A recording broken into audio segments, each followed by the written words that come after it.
kung bakit. And obviously, parang fina-fact check talaga ang ating flood control projects.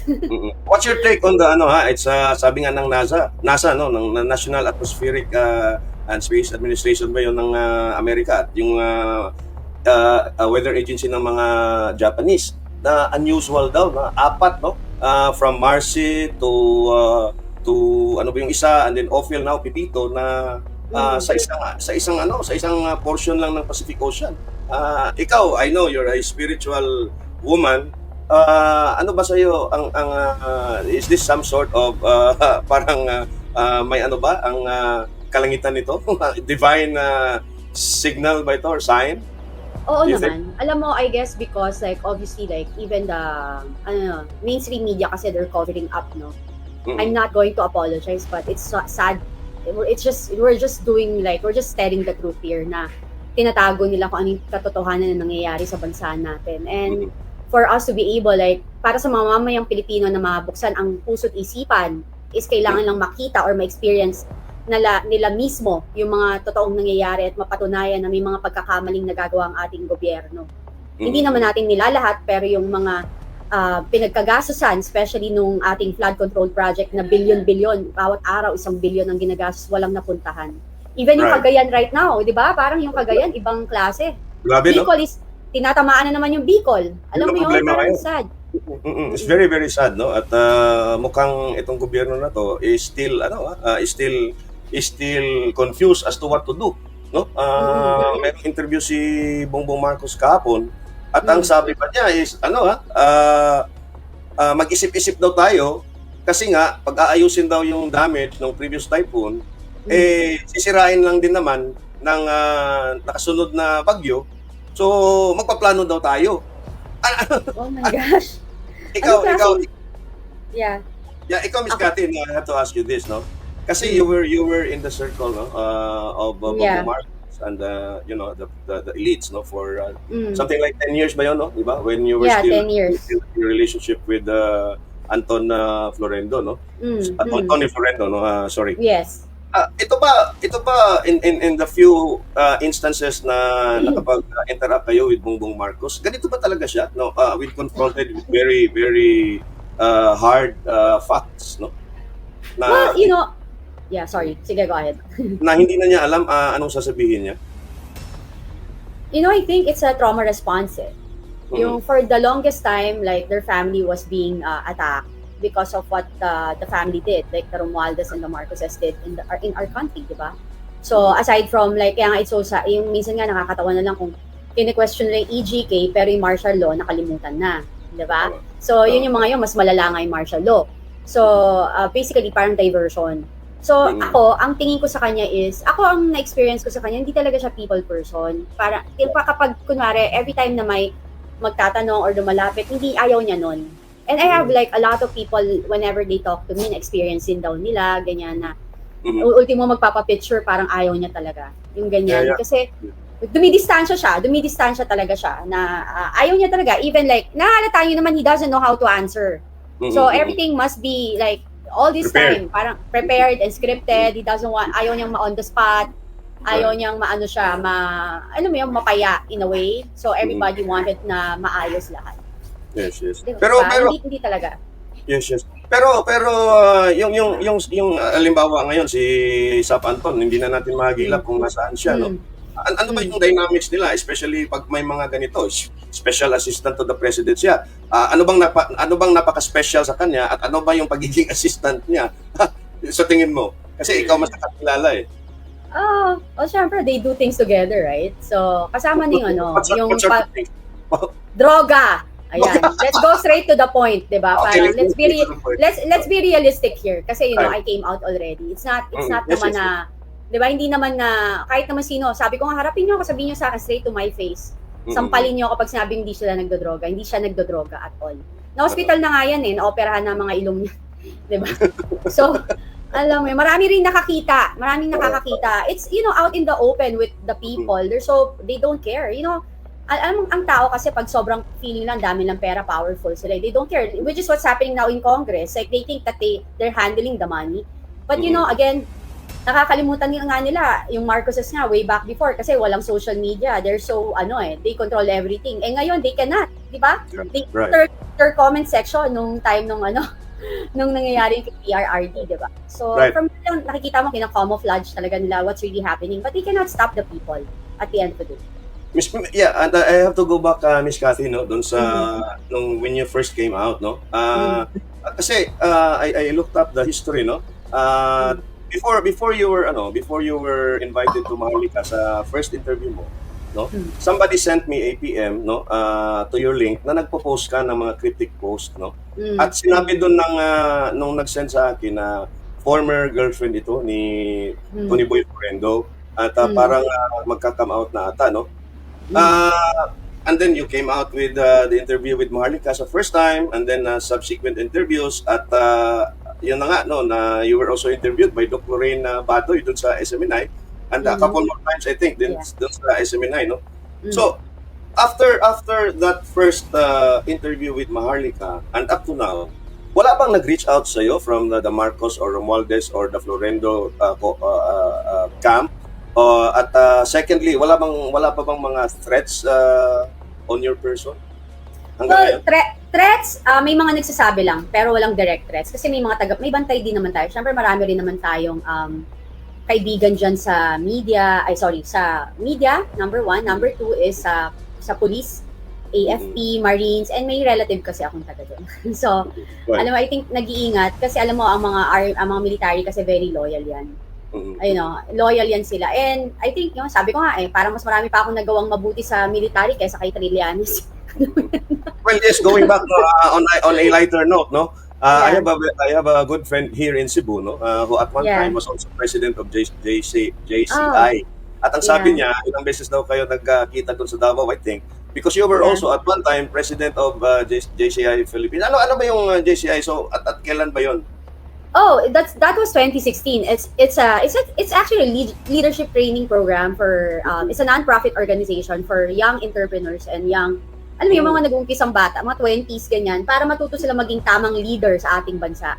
So it's JCI's Junior Chamber International. It's a non-profit organization. Like we do charities and trainings, yun nga, to be a better person for the future of the Filipino people. So ilang taon ka na-involved doon, no? And I understand you were still in a relationship with Tony Boy Florendo at that time. Yes, I am. It's a year. But I never, and I don't wanna, ayoko nga magpresidente that time. Kasi, alam mo ako, gusto ko lang talagang tumutulong behind the scene. Mahilig ako dyan. If you ask me, yung parang, kahit dyan, may mag-comment dyan, pag tinanong nyo sila sa mga tao, I really don't wanna, na nagpa-public masyado kapag tumutulong ako. Kasi in a way, parang, what's the point of helping? You just want to be, maging sikat ka? You want na matag ka ba na philanthropist? Even yung paglabas ko, yung mga interviews ko sa mga magazine ko, yung mga write-ups ko, before ako lumabas, sabi ko, I want you to tell my story, my real story from the past, kasi I want to inspire people, not only yung ngayon, yung na ako now. I want malaman lang yung past mo. So yun. Speaking of your story, no, this is my next question to you, no. Ipakilala mo naman yung Cathy Binag before all of this, no. Yung kung taga saan ka, how was your childhood, saan ka nag-aaral.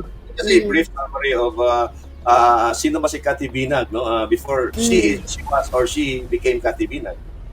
Well, I came from, my parents are Ilocano. My dad is Ilocano Chinese from Isabela, Santiago, Isabela. And my dad is Binag Puwa, basically. They're just not married, okay? Puwa with a U or an O? With a U. From Isabela nga, then we have relatives na politician din, na taga Isabela, mga Binag din, may nag-mayor doon and everything. But I've never met them, kasi parang the first and last time I was there, I was 5-year-old. So, batang-bata ako. Then, so you grew up talaga in Manila? I did, yes. Taga Manila po ako. Then, my parents are not married. So, my mom is mixed blood siya. Japanese, Spanish, German, waray. Kaya pala ganun ka kaganda? Nahiya naman maraming yung salamat. nahiya naman yung pagiging 1/4 lapu-lapu ko. O, di ba, iba pa rin ang Pinoy kasi tayo talaga, we're very Right. passionate na Pilipino, no? So you grew up sa Manila and then Yes. you went to school there. Saan Yeah, ka- yes. I went to a Chinese school. So, we grew up in Caloocan City. So, I went to a Chinese school. Then, when my parents got separated, nahinto ako mag-aral. So, I need to work Wow. at a very young age. I'm naging, What age was Sorry. that? What I age was was that? I was 14, so naging print ad and model ako. So, At 14? pero at 14, na-discover ako. Pero ano yan, kasi yung feature ko very, foreign, di ba? So, Right. Japan, yung mga Yeah, ganun. parang Japanese, pwede ka Yes, maging Chinese, pwede ka maging Yeah. Korean. Yeah. Or Yeah, even so, the southern part of Russia, near Korea. yes. No? Parang Yeah, ganun, no? yes. Oo, yung ano yun, even yung parang yung sabi nga may nagsabi sa akin when I went to Russia, parang yung look ko daw, meron yung mix na Chinese and Russian eh. May ganon, yung slim, tapos hindi lang daw ako matangkad masyado. Yes. Sabi ko, okay, so, So Anyway. after that, nag-modeling ka at 14 and then print ad lang, Print yung ad, yes, ads, yes, ads. yes. Pero So- not really here. Like, mostly yung ads ko nasa Japan, ganon. Kasi nga yung so international. Okay. international, yes. When I wow. was younger, ayun. Kaya pala, Then, kaya pala naging- din sa mga print ads. Kasi Oo. alam mo naman yung mga binatang Pilipino, mahilig sa Oo. kalendaryo. Hindi, tsaka, ang nangyari sa akin nun is like, Oo. sobrang, may pagka-introvert ako talaga. Right. Ang hirap, hindi ako basta lalabas. I need talagang full confidence. Alam mo yung kailangan na ibaon ko yung sarili ko. Yung parang baon na baon, yung rooted ako, tapos yung talagang matindi na yung aking ugat before ako lumabas. Kaya before ako Right. lumabas dito, talagang pinaghandaan ko talaga to. Pinagdasal ko to talaga ng taimtim. Kasi alam ko maraming iiwas sa akin na kaibigan ko, especially they're scared, 'di ba? Maintindihan ko naman yun. And sometimes they will never understand na ang pinaglalaban ko, it's not only for myself, but rather para rin sa iba. Alam mo yon. So, yun yung ano ko kasi. And iba kasi pag, I guess, if you have deeper connection na talaga sa Panginoon. And siya mismo yung mag-guide sa'yo how to do things. Hindi ka magkakamali. Yun lang ako. Yes, and I agree, no. Ganun din yung tingin ko sa iyo, no, because yun nga ang sinabi mo, no. You are not after the clout nor after the limelight, no. Pero ito, itatanong ko talaga sa iyo, kasi yung birthday ni Barbie Imperial, I know of one na nandun din, no, and she took a picture of you. Yeah. At sinend niya sa akin, no. At may marami rin nag-post doon, no, na nandun nga rin si Sandro Marcos. Totoo ba yun? Yeah. Nandun sa birthday ni Barbie? Nandun ako. Kasi my daughter is very good friend with Barbie. Magkaibigan talaga sila. And yan, kagrupo nga nila yan sila. And I'm nothing against them being friends naman. Diba? Kasi my children is like my best friends. Parkada ko mga anak ko. Kasi I want them to tell me everything. Ganun yung relationship ko with Pero nandun nga si Sandro ba? Totoo? Oo, nandun siya. Nandun siya. It's funny. Hindi, ito yung nangyari dyan. Kasi I didn't know that he's coming. Diba? And hindi ko alam na darating siya. So nauna ka? Nauna ako. So, alam ko na magkakaibigan sila. But hindi ko alam na darating siya. Dapat hindi ako pupunta. Kasi I know, I was thinking, pupunta ba ako or hindi? Kasi alam ko na the next day mag-ano ko. I'm going to have an interview. Okay? Right. So, what happened there is, nung dumating siya, sabi ko, okay, just, Lord, hindi to sinasadya. I don't wanna put Barbie na bad faith. Wala namang masama doon. We attended a birthday, diba? So, nagkataon lang. Then, nobody knows talaga. Na yung daughter ko, nalaman niya na I'm going to go live on the day itself. So, I'm going live, sabi ko sa anak ko. So, alam mo yun. Ayun lang. So, okay. Anyways, no. Now we go into the the very painful event, no. On October 13 nung sa Quadcom where PRRD appeared. Nasaan ka ba nun? Were you able to monitor or to watch the proceedings doon sa Quadcom? Actually, I was in Congress. Nandun ka talaga sa loob? Yes, I'm there. I'm in Congress. Hindi lang ako pumasok dun sa area. Actually, may pinasok lang kasi ako na I rather na ang pinapasok ko is yung ating ibang mga what do you call this? Vloggers. So I watch, umalis ako hindi ako pumunta doon, pero nandun ako sa loob. We had live with I had a live stream with Maui when we were inside. Okay. Yeah. Hindi ko napansin yun. No? So Yeah. you were there pala talaga, no? Because I Yes. assume you still have the connections, no? Doon sa Yeah. sa Congress, because at Mhm. one time you were chief of staff, no? Ni Mhm. Tony Boy, no? Florendo. And not only that, you know, we need to understand, and dapat din matandaan to, hindi to makalimutan ng ating mga kongresista, na ang Congress, tayo nagtayo niyan, ang tax natin, ang tax ng mamamayang, may langaw, sorry, ang tax ng mamamayang Pilipino. People's house, no? Oh, exactly. So even yung mga empleyado dyan, yung mga security dyan, kailangan din natin paalalahanan na ano mo, tayo rin ang nagpapasweldo sa kanila. So as long na wala namang ginagawang kaguluhan, dapat pinapayagan nila yung mga tao. Kasi ang nabalitaan ko, narinig ko kasi, as in naglalakad ako, bakit maraming nakapasok na supporters ni Duterte? Hindi nila ako nakilala eh. So I was there, like, okay, fine. Ganun pala ha, sabi ko. So it's dapat alam mo, if you guys are confident na talagang wala kayong kinatatakutan and you're pro people, you're not scared to be out there, let people listen and hear their stories also. Yun lang yung akin, di ba? Before we go to the more serious topics doon sa Quadcom, no? Matanong lang kita, no? Kasi nga, itong si Benny Abante, I don't know if you watched the press con, at even doon sa hearing mismo, no? Si Benny Abante at si Dan Fernandez talagang nanggigigil at nabubwisit sa mga vloggers na siguro katulad ko, katulad ni Joey, siguro katulad mo din. Yung mga vloggers na sympathetic to the Duterte cause. Ano bang take mo doon sa na binabash daw sila, keso ganyan, keso ganon?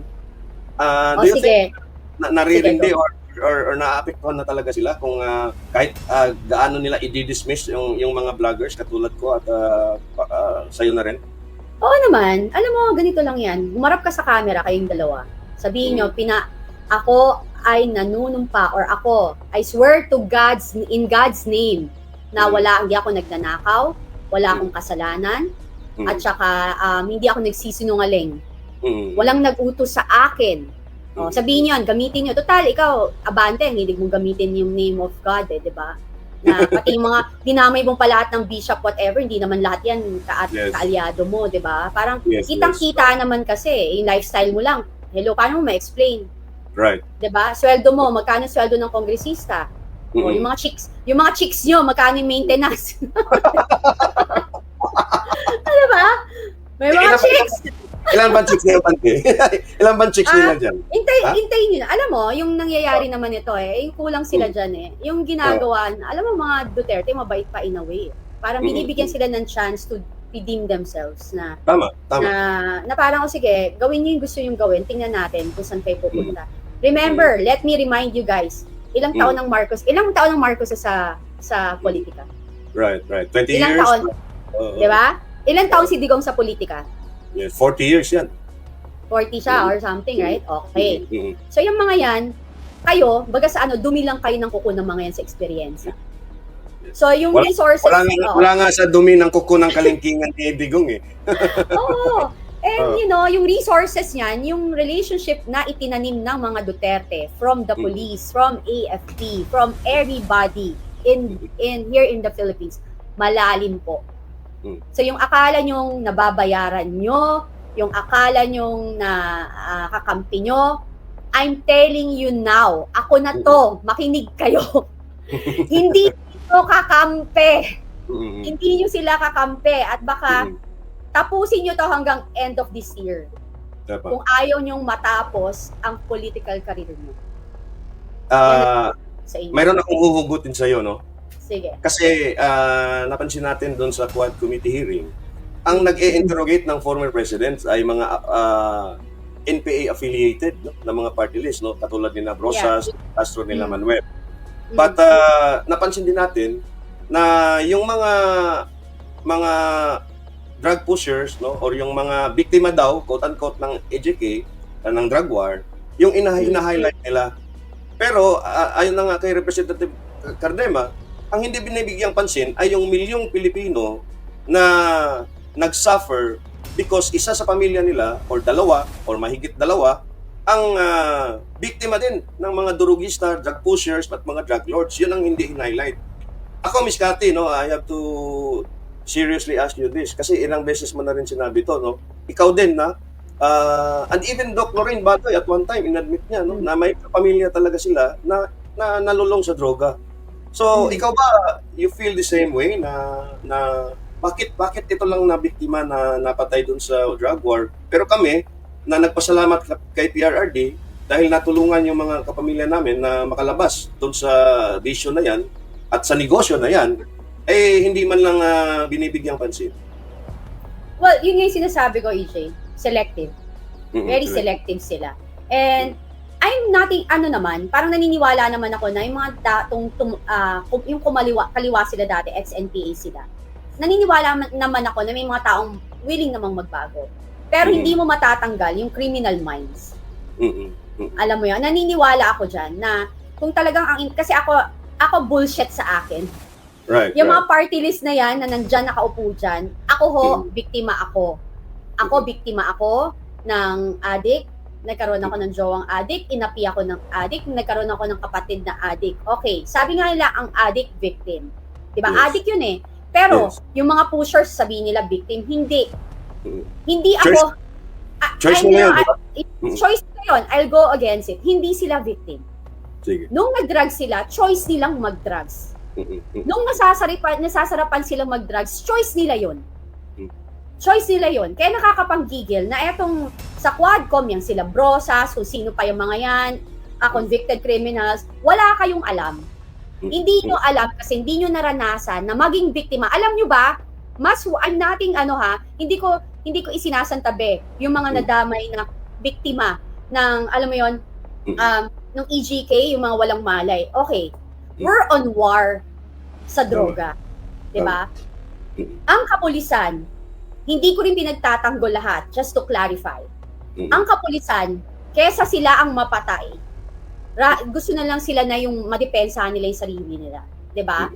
So, ngayon, kapag nagkakaroon ng barilan, nagkabarilan, hindi na nila kasalanan din kung merong mga balang lumipad somewhere. Ako, I have high respect dun sa mga biktima na walang malay. Pero wag niyong i-highlight masyado. Yung para kasi nangyayari sa, hindi na parang talagang nangyayari right now. Yung mga pushers, pinoprotektahan nyo. Yun. Yung mga criminals talaga, pinoprotektahan nyo.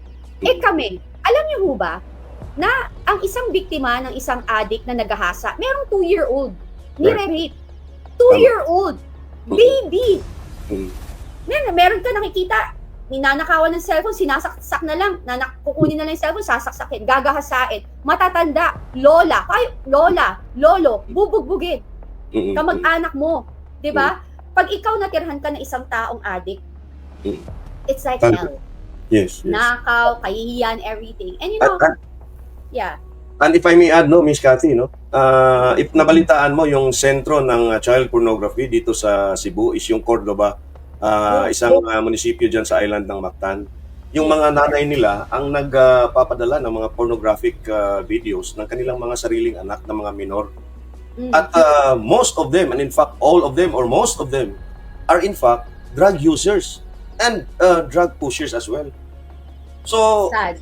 So it's very very sad na itong mga biktima na ito na hindi man lang nila hina-highlight or hindi man lang nila binigyang pansin, ay siya ngayon na medyo na-ostracize at pinagsantabi nila at binibigyang highlight ang itong mga pusher, yung mga kriminal na nan. Pero going back to the hearing, Ms. Cathy, and going back to the drug issue, no, may pare doon, si Father Flavi, na inamin na addict siya for 15 years, even while he was still inside the seminary. At ito yung isa sa mga taong ginagamit ata din ng ICC, no, para i-drill down nga si PRRD, no. And then you have a pastor, itong si Benny Abante, na ganun din ang sentimento. I know you're very active in your church, no. I am not a very religious man, no. In fact, I'm not religious at all. Ano sa tingin mo yung role ng church, especially the Roman Catholic Church? At meron ka bang nafe-feel within the church, the Roman Catholic Church, and even your church na medyo hindi na tama itong ginagawa sa Quadcom? Kasi merong pare dito sa amin sa Liloan, si Father Shano Ubod, no? Na talagang criticize the Quadcom hearing. Well, alam mo, ang diretso talaga mga pare, they know right and wrong. And hindi mo mapagtatakpan ang mali sa tama. Or tama sa mali, di ba? ako, remember, okay, let's go back to like the history from the Bible. Total, ginagamit. Sige, Remember that Lucifer, Satan, is the number one manipulator. He can pretend to be somebody. He will care for you. And the way I see it, the priest there, even yung nagsistart pa lang yung Quadcom, may misa eh. Tapos ang misa nila, kaya pinost ko yun eh, ang misa nila is para sa biktima ng EGK. Pwede ba, hindi ba pwedeng biktima rin ng mga na perwisyo? Di ba? Ng pusher, ng mga addict na yan. Bakit parang EGK lang? Alam mo yun, parang hindi nyo ba alam na maraming nasisira ang ulo na biktima, na nagpapakamatay? Gusto, yung nagkaroon sila ng anak kasi na-rape sila, they hate their kid. And they ruin a life. Diba? So, hindi lang kayo yan. Hindi lang kayo yan. Again, yung pamilya ng mga pusher na namatay, yung sabi, walang kalaban-laban. Guys, hindi ako magsasorry sa inyo. Pero nabuhay yung pamilya ninyo. Alam ko mahirap ang buhay. Pero pinili niyang maging ganyan. So, sa lahat ng ginagawa natin sa buhay natin, responsible po, dapat po maging responsable tayo sa kahinatnan. So, pero, yeah. Pero, sige, go ahead. Kasi sa akin si Abante, ako feeling ko hindi feeling eh. Sa akin to, ako to. Hindi siya totoo. Okay. Pinasukan na siya ng demonyo. Tama. Pinasukan siya ni Lucifer. Ginagamit niya nakakadire na ginagamit niya yung name, yung Bible. Kasi kaya ng demonyo yan eh. Magbasa ng Biblia. Number one manipulator si Satan. Number one manipulator. Ipapa-feel niya you're so confident, you're so great. Para makalimutan mo na may mali kang ginagawa. So, ganun din yung pari na dyan na, katulad ng paring yan, okay, sige lang sabi, tutulungan ko yung biktima, yung mga gusto magbago. Dapat meron ka rin program doon sa mga victim itself ng mga addict. Yun. Hindi one way lang. One way street ka eh. Huwag kang peke. Ang peke mo. Ang plastic mo, nakakahiya ka, galit na galit ako sa'yo. Dapat matanggal ka sa congregation eh. So ano sa tingin mo, Miss Cathy, yung role ng simbahan dito? Kasi alam mo naman tayo, we are very religious, 90% Christian, and out of the 90% ng mga Kristiyano, around 90% of that are Catholics, no? Do you think na medyo silent ang Catholic Church at ang yung ibang simbahan sa usapin na ito ngayon? I don't think Yeah, I don't think silent. I think sooner or later, not later, I think sooner they will speak up, and they have to. They have to. Kasi you need to protect, like in whatever religion you have, kailangan nyo talagang sabihin kung ano yung tama sa mali. Again, hindi ko naman pinapatronize yung mga maling nagawa. Pero ipatronize nyo din kung ano yung dapat talaga ipagtanggol nyo yung bayan natin. Yung kasi ang Quadcom, alam mo nakakaano eh, kasi yung Congress, nababoy eh. Nawala na ng prinsipyo tsaka integrity. Yung mga nakaupo dyan, yung batas hindi alam. Look at Paduano, is an ex-NPA. Kita mo, lumalabas yung ugali niya eh. Yung ugali niyang may pagkakriminal na mayabang. Well, maliit na lalaki, Antonio Bonaparte, yung ugali. Piling pabida. Diba? Alam mo, parang kapag may resource person, sisigawan mo. Sino ka? Gusto kong sabihin doon, dapat yung mga resource person, pag tinawag ko, sandali lang ho, kung may respeto ako sa inyo, pero dapat ho, respetohin nyo din ako. Huwag nyo ako sigawan. Kami ho nagpapasweldo sa inyo. Alam mo yun? All of them, imbecile na eh. Nakahangin sa utak. Diba? Nakalimot. So, diba? yeah, nakalimot, no? Nakalimot. I take off from that word, no? Nakalimot, no? So, para bang nakalimutan nila si PRRD, nakalimutan nila ang ginawa ng matanda for the last 6 years. And even going back, no? To when he was mayor in Davao, ang mga nagawa niya. Kasi Exhibit A talaga yung Davao City. And then, I have to frame that question on you. Kasi, sa tingin ko, ikaw ganun din eh. Ikaw ay para ding si PRRD, no? You were part of that circle. You thought, no, all along na you were friends, no? Na you did what you had to do just to please them, no? Quote unquote, sorry for that word, no? It's okay. Just to be a good friend or just to be a good person, no? With those people, no? And then eventually, na-narrate mo na rin yun, na you felt betrayed, no? At one time. At yun na nga nag-umpisa hanggang nandito na nga tayo at nandito na yung isang katibinan na matapang na lumabas, no?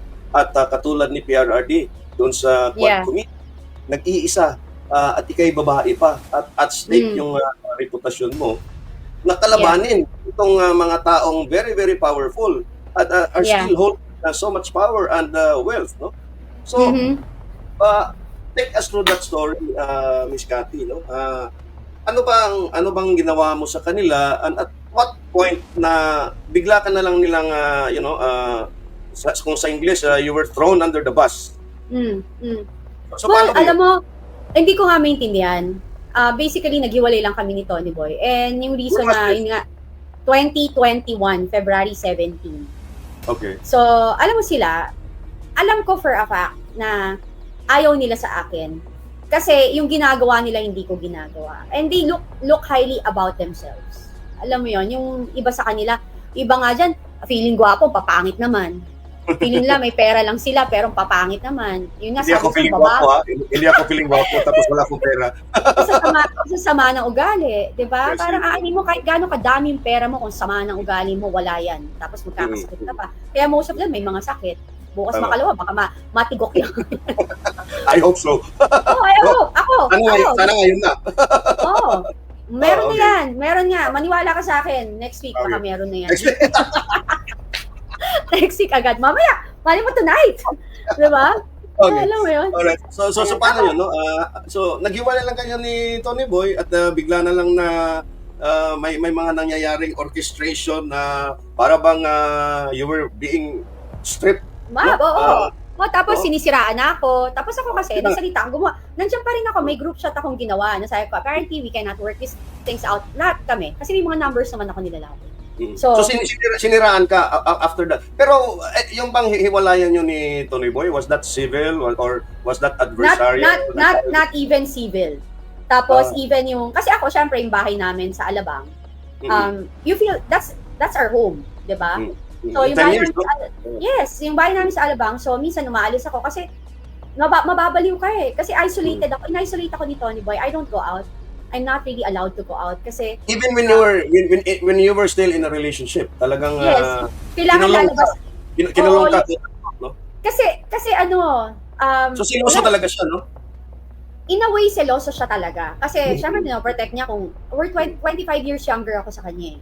Right. So naintindihan ko 'yon in a way. So parang nung nararamdaman ko na bakit attend ka dyan? Biglang kunwari papa-attend na niya ako. A-attend naman ako ng event kasi nasa fashion ako eh. Right. Nung na-meet ko siya, I have a fashion school before. Alam mo yun? Oh yeah, you were fashion consultant to some politicians, right? Yes, and image and fashion consultant for celebrities and politicians. Yun. Alright, so go ahead and then... Yeah, tas just to parang pag-a-attend ako. At first, pumapayag siya. Then eventually, maraming pogi dyan, no? Marami kasing bata dyan. And if you love a person, you don't want them to feel na insecure or like makikipag-away ka pa na bakit ka nagsiselos? No, ako I will just sige, uwi na ako. Hindi, ano ka ba? Ikaw naman yung mahal ko. You know what I mean? Kasi totoo yun sa heart ko. Yes. So it started there, even pag mag-gym ako, at first papayagan ako. Tapos nung huli, sabi niya, hindi mo na kailangan mag-gym, sexy mo na. So I end up like hiring my own trainer. Bahay na din.